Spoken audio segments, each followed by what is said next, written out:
पहले सत्र में हिस्ट्री, जांच और निदान के बाद योगमय जीवन शैली को थ्योरिकल रूप में समझाया जाता है। आज के वीडियो में हम योगमय जीवन शैली को समझेंगे।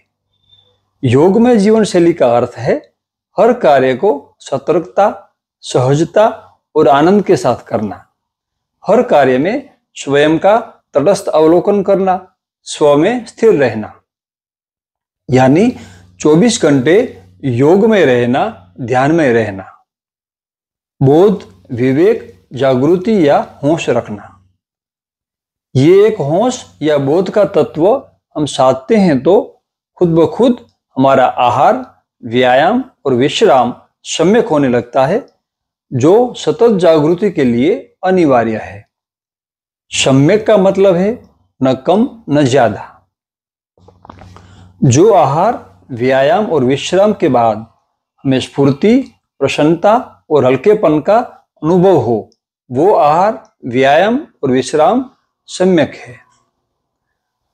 योगमय जीवन शैली का मतलब है जीवन की हर स्थिति को समग्रता से स्वीकार करना। हम परमात्मा का हिस्सा है।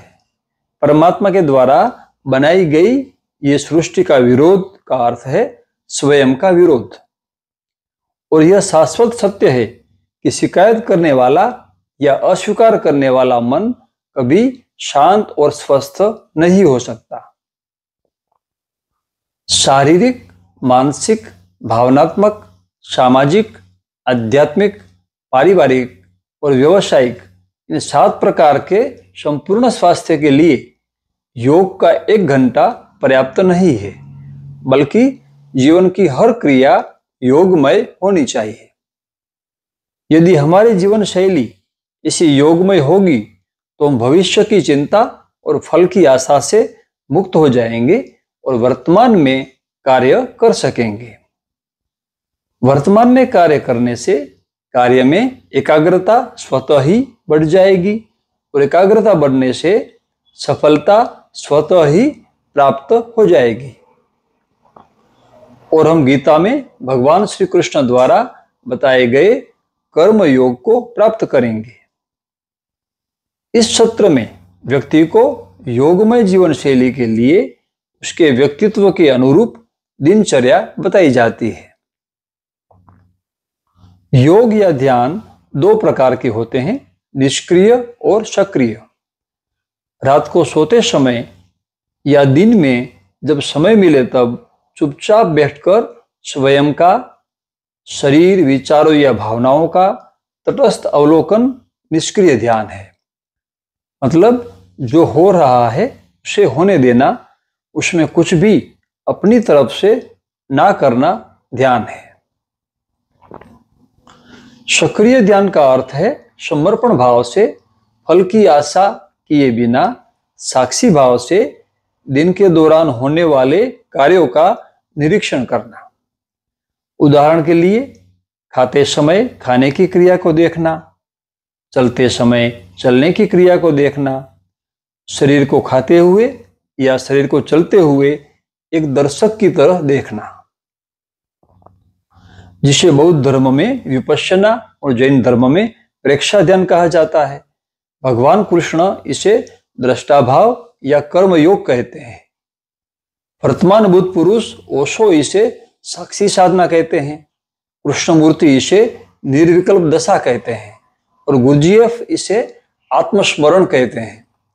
समर्पण ध्यान, शिव योग, राजयोग या हठ योग या भक्ति योग, किसी भी ध्यान पथ या भक्ति पथ का आधार एक ही है, साक्षी और समर्पण की भावना के साथ संपूर्ण जीवन का तटस्थ अवलोकन। सक्रिय ध्यान में शरीर सक्रिय होगा, निष्क्रिय ध्यान में शरीर निष्क्रिय होगा, पर साक्षी या तटस्थ अवलोकन दोनों में जारी रहेगा।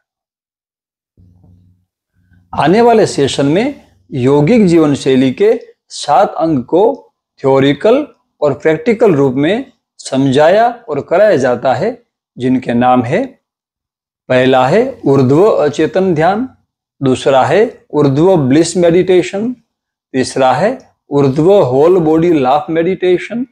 चौथा है ऊर्ध्व होलिस्टिक वेलनेस मेडिटेशन। पांचवा ऊर्ध्व नून मेडिटेशन। छठवा है ऊर्ध्व इवनिंग मेडिटेशन। सातवां और अंतिम है ऊर्ध्व नाइट मेडिटेशन। यदि कोई व्यक्ति इस शक्तिशाली व्यक्ति विशेष योगिक जीवन शैली के साथ ध्यान को विश्वास, समर्पण और ईमानदारी के साथ प्रयोग करता है तो उसे 1 सप्ताह के बाद लगभग 50% परिणाम, 3 सप्ताह के बाद लगभग 70% परिणाम और 3 महीने के बाद 100% परिणाम प्राप्त होंगे। कोई व्यक्ति 24 घंटे साक्षी भाव से एक दर्शक की तरह यौगिक जीवन शैली के साथ जिए तो ही सर्वोच्च ज्ञान, आत्म साक्षात्कार या ईश्वर के साथ मिलन के अंतिम लक्ष्य तक पहुंच सकता है।